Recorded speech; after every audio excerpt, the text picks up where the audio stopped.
તો કેમ છો મિત્રો? જો મિત્રો તમે રેગ્યુલર આઈપીઓ એપ્લાય કરતા હોય અને તો પણ તમને એલોટમેન્ટ નથી મળતું અને તેનાથી તમે કંટાળી ગયા હોય તો તમે સાચા વિડીયોમાં આવ્યા છો. કારણ કે આ વિડીયોમાં આપણે જાણશું આઈપીઓને રિલેટેડ ટ્રીક જે કાંઈ પણ હોય તે, જેનાથી તમને એલોટમેન્ટ મળવાની શક્યતાઓ થોડીક વધી જશે. તે આ ઘણો ઇમ્પોર્ટન્ટ વિડીયો છે મિત્રો, એટલા માટે વિડીયોને એક લાઇક કરી દેજો અને ચેનલમાં ન હોય તો સબસ્ક્રાઈબ પણ કરી દેજો. મિત્રો આપણે આ વિડીયોમાં મેન બોર્ડ આઈપીઓની જ વાત કરશું, એસએમઈની નહીં. કોઈ પણ મેન બોર્ડ આઈપીઓમાં 3 કેટેગરી હોય છે: બિગ એચએનઆઈ, સ્મોલ એચએનઆઈ અને રિટેલ. આ 3 કેટેગરી હોય. તેમાં રિટેલ કેટેગરી એટલે કે 2 લાખ સુધીની, ત્યાર પછી સ્મોલ એચએનઆઈ 2 લાખ ઉપરની અરજી, ત્યાર પછી બિગ એચએનઆઈ 10 લાખ ઉપરની અરજી.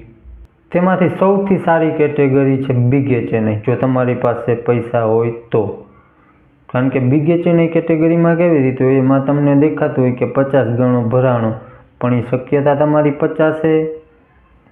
50 ગણો ભરાણો એટલે 100 2 જણાને મળે એવું થાય, પણ એવું નથી હોતું. બિગ એચએનઆઈ કેટેગરીમાં અલગ રીતે હોય છે. દાખલા તરીકે તમે 10 લાખની એક અરજી કરી તો તેમાં તમને 2 લાખનું જ એલોટમેન્ટ મળે છે.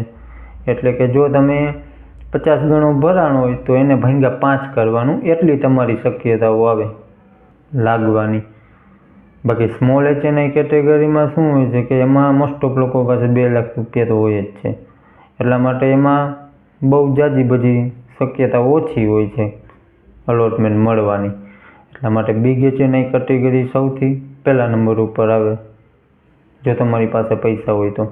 બાકી સ્મોલ એચએનઆઈ કેટેગરીને અવોઇડ જ કરવી, કારણ કે એમાં ઘણા બધા લોકો ભરતા જ હોય છે. મેં જેમ તમને કીધું એમ 2 લાખની અરજી તો ઘણા કરે છે.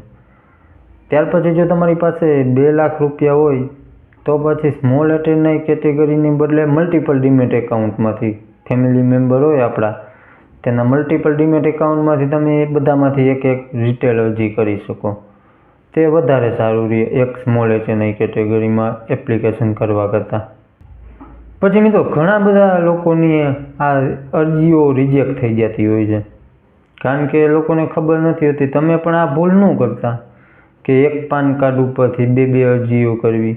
દાખલા તરીકે મારું નામ ઉમેશ છે તો મારે એક એન્જલમાં એકાઉન્ટ હોય, એક અપસ્ટોકમાં હોય, ઝરોદામાં હોય, બધામાંથી એક અરજી કરી દીધી.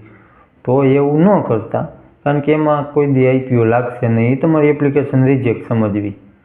ત્યાર પછી મિત્રો થર્ડ પાર્ટી પેમેન્ટ. આમાં એવું છે કે નિયમ એવો છે કે થર્ડ પાર્ટી પેમેન્ટ ચાલતું નથી. જેના ડીમેટ એકાઉન્ટમાંથી તમે એપ્લિકેશન કરી તેનું જ બેંક એકાઉન્ટ હોવું જોઈએ. પણ ઘણીવાર થઈ જાય છે, ઘણીવાર રિજેક્ટ પણ થાય છે, એટલે આમાં કાંઈ નક્કી નથી. બાકી નિયમ તો ન ચાલે થર્ડ પાર્ટી પેમેન્ટ. જેનું પણ આઈપીઓ એપ્લિકેશન કરી પાન કાર્ડથી એનું જ બેંક એકાઉન્ટ હોવું જોઈએ.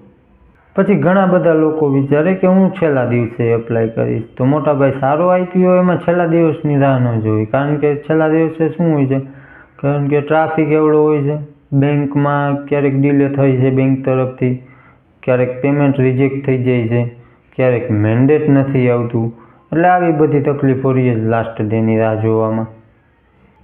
પછી મિત્રો એક બીજું પણ કામ હોય કે જે આઈપીઓ તમે એપ્લાય કર્યું, અલોટમેન્ટ પણ આવી ગયું, તો જે પૈસા આપણા બેંક એકાઉન્ટમાં બ્લોક હોય તેને બ્લોક જ રહેવા દેવાય, એને કાંઈ સળી ન કરવી.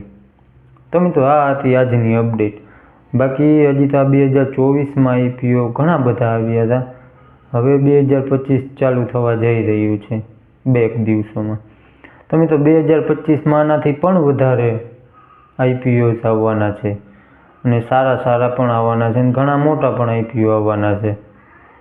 તો મિત્રો આવી આઈપીઓને રિલેટેડ, સ્ટોક માર્કેટને રિલેટેડ કાંઈ પણ અપડેટ માટે આપણા ચેનલને ફોલો કરો, સબસ્ક્રાઈબ કરી લેજો, વિડીયોને લાઈક કરી દેજો. ચાલો મળશું નેક્સ્ટ વિડીયોમાં.